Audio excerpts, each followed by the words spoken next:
Хайптың түбі айып. Билікті сынаудың жөні осы екен деп ойға келгенді жасауға болмайды. Біздің ежелгі досымыз Санжар Боқаевтың жағдайы өте мүшкіл қазір. Өткен аптада Боқаев ұсталды. Тергеу мәліметіне сүйенсек, ол ағаштарды заңсыз кескен. Құрылыс материалдардың ұрлануы туралы видеоматериалдары арнайы дайындалған схема аясында түсірілген. Ең сорақысы, оған қарапайым азаматтарды араластырған. Яғни бұл белсенділіктің жалған түрі, хайп үшін жасалған арам әрекет. Мен ұстап алып келген опер камера жоқ жерге апарып ұрғанда сосын анаға барып видеоға түскен. Сол видеода бар камера арқылы ұрғандары сізді түскендері.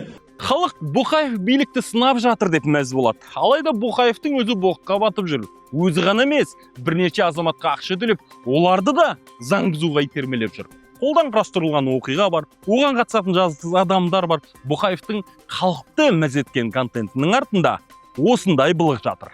Алайда былық бұнымен бітпейді. Қазір Боқаевқа аса ірі көлемдегі қаржы жымқыру және алаяқтық жасау бойынша да айып тағылып жатқан көрінеді.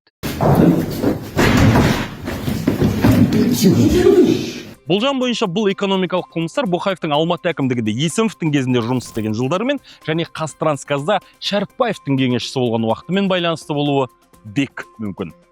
Есімовте, Шәріпбаевта ескі Қазақстанның акулалары, белгілі бір деңгейде елді басқаруға ықпал еткен адамдар.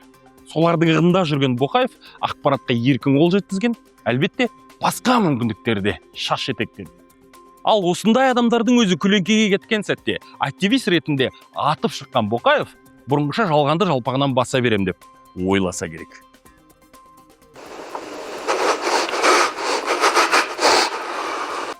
Ресми мәлімет осындай. Боқаев лаптап жүріп, былыққа қалай кіргенін аңдамай қалған. Жағдай күрделі.